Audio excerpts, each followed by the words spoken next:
Guys, see, I went into trucking. Trucking was not my dream job. Trucking was a spare of the moment thing. When I originally applied to the company that I previously worked for, I applied to be a fleet manager. I really can tell you that it really matters about your self-worth. What do you believe about yourself?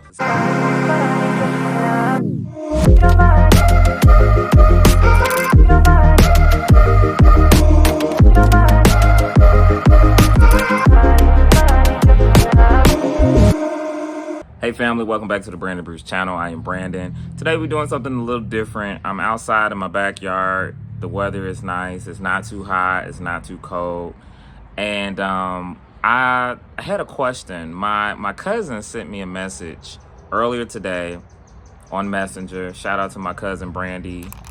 And she asked me a question. She's like, I seen one of your videos and I just really want to know, how do you know when it's time to leave your job? So that's what we're gonna talk about right quick.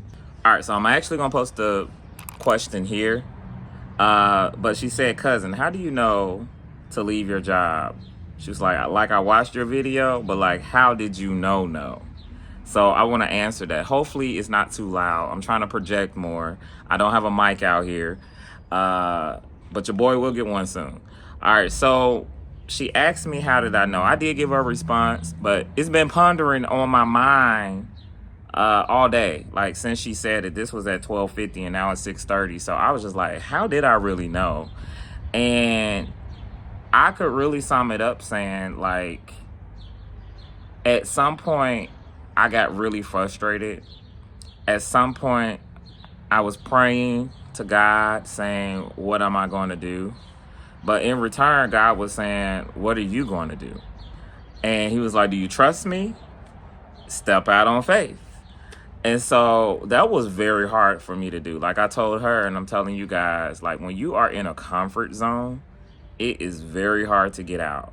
I was comfortable. At my last gig, I was a contractor for the federal government, and I was there for 7 years. And originally I went in the office downtown, but we began to be 3 days home, 2 days in the office. So I had it made. I would take the train sometime. I would drive sometime. If you know anything about Chicago, being downtown Chicago, back then, pre-COVID, I love the energy. I love being down there. I had people I rode the train with. Shout out to Deborah. We used to go to church together. I used to see her. We talked. It was a vibe. It was the thing to do. But then COVID came, and that's when things started to shift. So they permanently made us work from home, which wasn't a bad thing. I still made money, thank God. And it worked. After a while, it just kind of got okay. It felt like the hamster wheel. And like I told her, if you know anything about me, I like progression. I like elevation. I'm not a person that be able to just be complacent or doing the same motions every single day. I can't do that. Even back when I was working at Old Navy, I started out as a regular salesperson, and then I got promoted to a stock manager, had keys to the store and all of that kind of stuff. So I like progression. When I went to Macy's, I got hired on as a regular person that was supposed to work in the men's department, but I got promoted to sales supervisor. So that's the kind of stuff I do. That's the kind of stuff I've done. And that's it. So how I really knew it was time for me to go. Let me say this. I didn't tell her this, but this is another aspect of how you really know when it's time for you to go. When you know your self-worth. When you understand that you are worth more than what you're putting in, what you're getting out. That's when you know, I deserve better than this. And it could be the value of the money, or it could be the value of the work. If you know, good and well, this is not where I'm supposed to be. I'm worth more than that. I'm not challenged. And let me say this as well. You guys see I went into trucking. Trucking was not my dream job. Trucking was a like spur of the moment thing. When I originally applied to the company that I previously worked for, I applied to be a fleet manager because I was working in fleet when I was working for the government. So I just knew like, oh yeah, that'd be cool, and I can get into the trucking industry, or there'll be something different.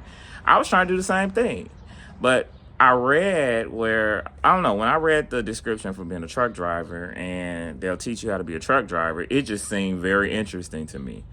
And I'm not going to say the money aspect was there, but what I was drawn to was the challenge. I actually I put up a challenge for myself to say, hey, can you be a truck driver? Like, literally, I had to go through trucking school and do all of that. Like, I challenged myself. And that's what I was missing from my job, from my career, was the challenge. And so that's not to say that I'm being trucking forever, but trucking helped me. It sparked the spark that I didn't know I needed. So right now, I'm just like, oh, I can do anything. If I wanted to, one of my goals is to have my pilot's license. That's going to happen probably in the next 5 years. You're going to see me on here talking about, hey, y'all, I took my test flight. I started the journey.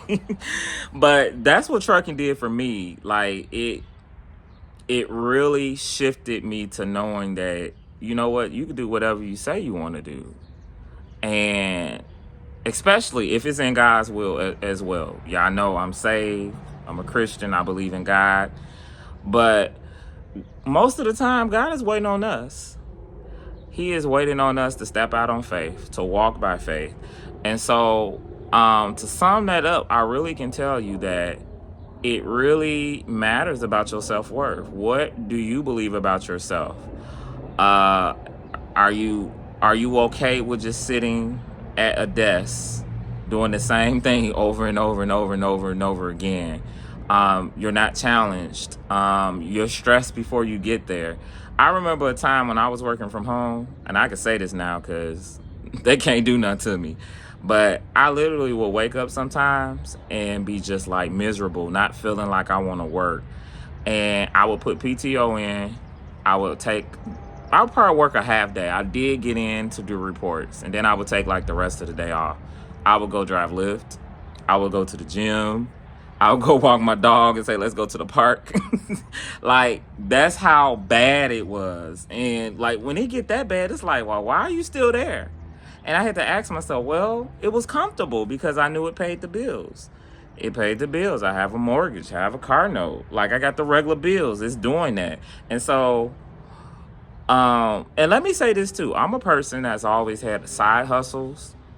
Like, you guys have seen my trucking journey, and when I even talked about money and how the checks wasn't checking, like, I always have had a side hustle. So I've always believed in streams of income. I watched my dad do it, and my dad, he ran an alarm business on the side of having a full-time job working at the railroad. Like, all of that is embedded in me. So don't think I'm a one-trick pony and trucking is it. No.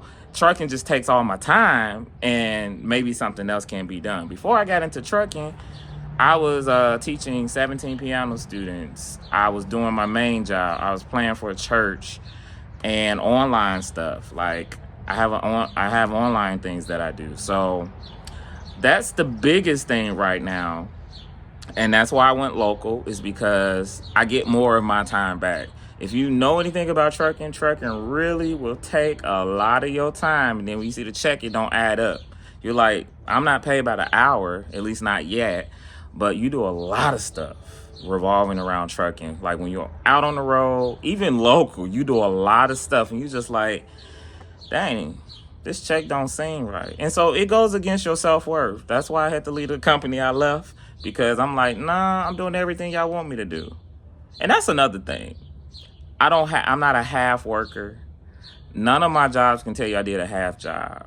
Like, I pride myself on my work ethic. I don't believe in being late. I don't believe in I used to have perfect attendance in school. I used to have all the perfect attendance certificates and trophies and all. So that's just the thing. Like, yeah, and you never want to get to a place where you got to do a job because you don't feel like being there. So when you get to that place, it's like, yeah, let me tap out and let me reinvent the wheel. Let me do all of that, because that goes against your core values. If your core values is for you to be a person who does amazing work, then you don't want your work ethic suffering because you are just at a miserable place. You can do good work, you can do good presentations, but because of the environment that you're in, it's messing you up. So my advice is to, hey, take that leap of faith.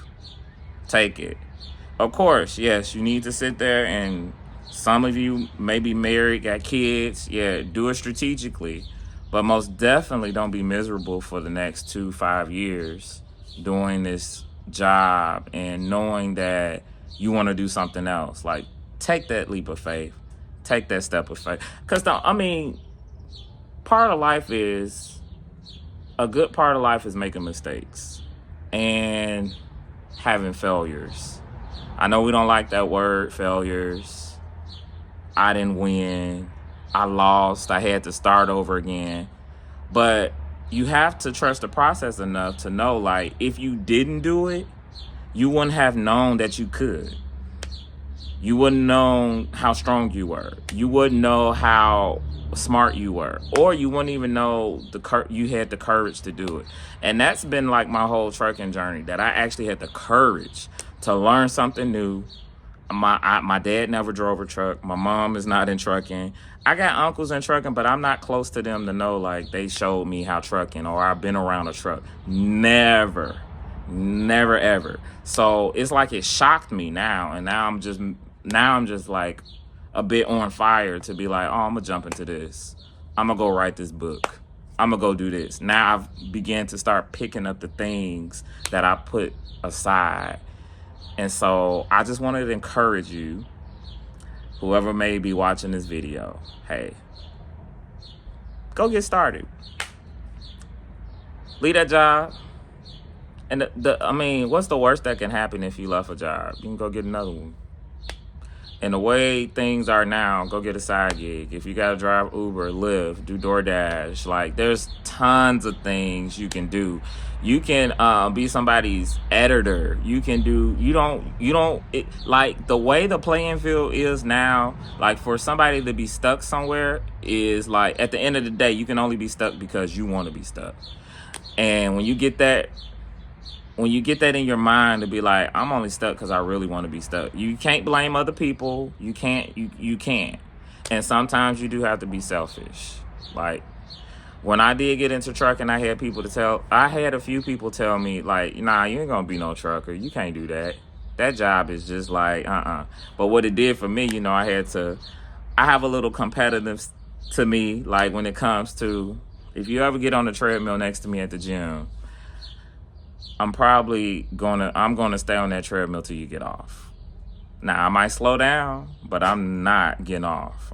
You gonna be the first one to get off. But no, like, I just like to be a man of my word. If I say I'm gonna do something, I'm gonna do it. At least I'm gonna try and see what happens. And that's just kind of where I've been. That's the headspace I've been. And what's crazy is that May 31st made actually 1 year that I actually quit my main job that I had last year. And we're actually coming up, I think I'm 2 months shy of being 1 year into trucking. And that is crazy. 1 full year of trucking. And I didn't stop. I didn't quit.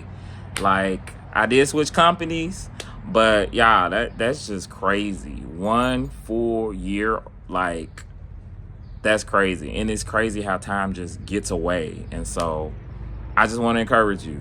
Pick up that thing where you're trying to go, what you're trying to do. You're trying to switch jobs, careers. Do it. Make it happen. Thank you so much for watching. You all be blessed. Be sure to like, subscribe, and comment. If you have any questions, Jax, what are you doing? Jax is outside too, y'all. All right. Y'all be good.